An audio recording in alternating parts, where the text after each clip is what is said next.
As always, after a victory, very thankful, very thankful for our players, first and foremost, how they played. You know, the good job our coaches did to get them prepared. The energy of our fan base was outstanding. Just very thankful for the fans who came. And then, you know, you got to tip your hat to Georgia Tech and the way they played. Obviously, they had the 2 turnovers, which were, you know, gifts to us, basically. And without that, we're probably still playing. But there's a possibility, you know, we're in overtime right now. So, just a good job by Paul and his staff as well, and the fight that those young men have over there. It's college football. It's the beauty of it. Guys laid it on the line for their schools and creating a lot of excitement for all of us. So, just a good game overall. Mark, Manny, I'm sure we'll talk about this plenty, but from your perspective, you've seen your teams go against this offense plenty of times. How do you rate the performance, just based on what you saw? I'm not going to compare anything. We won. That's it. Yeah. It's about winning.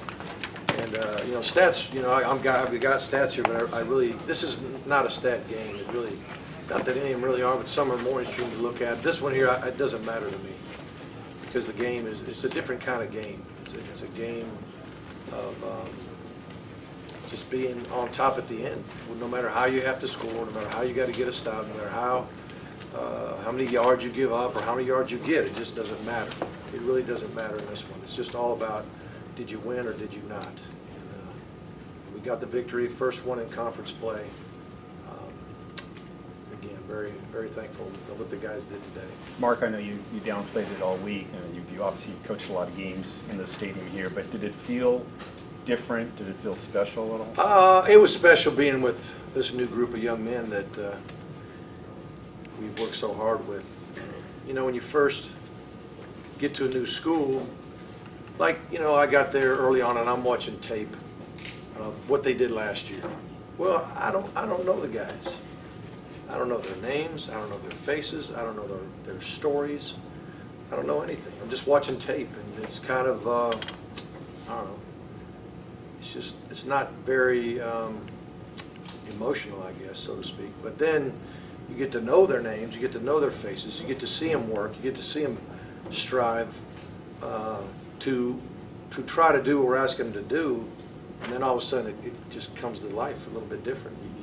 I mean, now if I watch a highlight of this year or a replay of a game this year, I know all these guys, and I love all these guys, and I'm so proud of how hard they play and how hard our coaches have been coaching and the whole thing, all the strength and conditioning, nutrition, the academic people, I mean, recruiting, our administration's been awesome. I mean, everybody's pulling in the same direction right now, and it gives us a chance. And it's tough. It's a tough league. It's a tough, college football it's tough to every week get it done, and we got it done this week, so I'm thankful. Did you ever even briefly, whether it was during the week or today when you walked into the stadium, flashback to your last game here last year? No, just that my first impression, to be honest with you, was how good the grass looked. That's what I thought. I was like, I don't know who's charged the grass, but that thing looks good.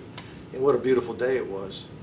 That was the first thing I thought about, but not really. I think it was more of being here a lot, you know, not just one game as much as being here a bunch of times. I mean, when you add the times that I was at Florida State, I don't even know, maybe 12 times or something like that, maybe 13. So I've been here a lot, 20-some years in a row playing these guys, so you kind of get used to it. Mark, how impressed are you with especially your freshmen, Pinkney, Quarterman, Joe Jackson? Some of them scored. I mean, they right. It's fun. It's fun for them.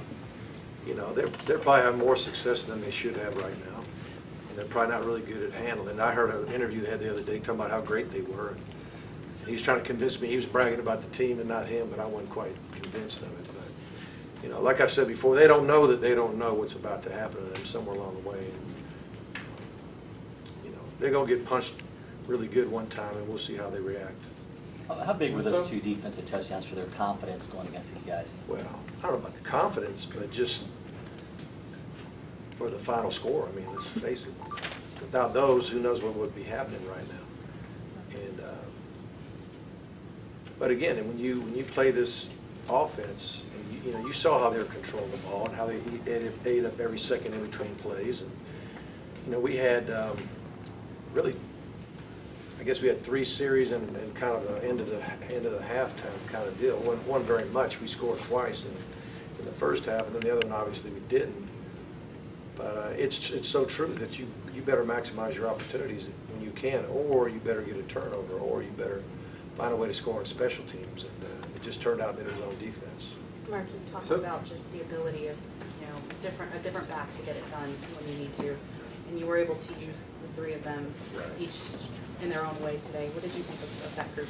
I think they're all really good players. I think together they're a great tandem. And, Joe gave us some spark real early on.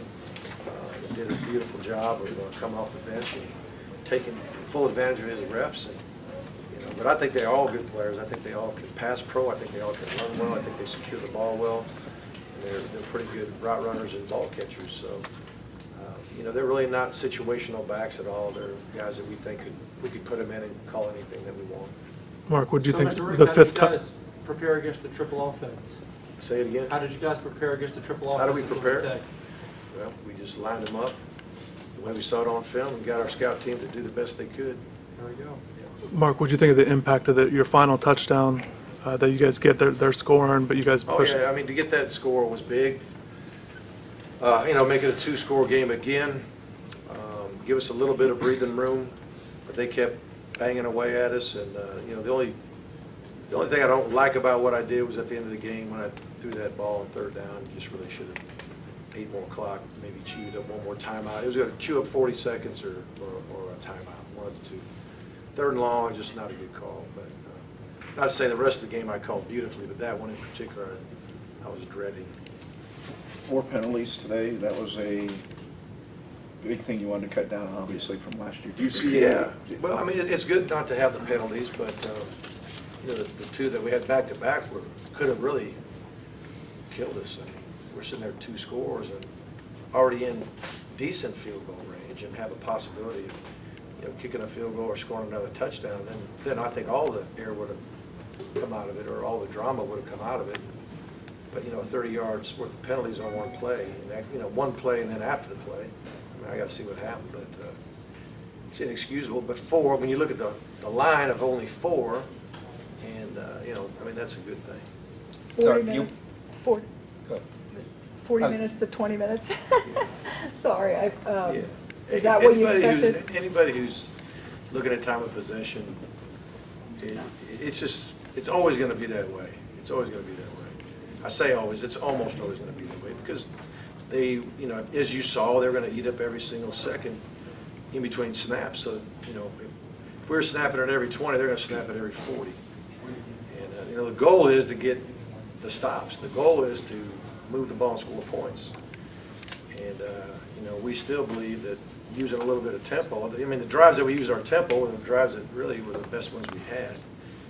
And, we got to learn how to finish a game. I mean, we did get that last 1st down in that very last drive, or we might have had to punt again. I've seen punts get blocked, scoop and score, onside kick. All of a sudden, you're like, oh my goodness, what's about to happen? So, I'm never comfortable until it's 0-0, and we got the lead. But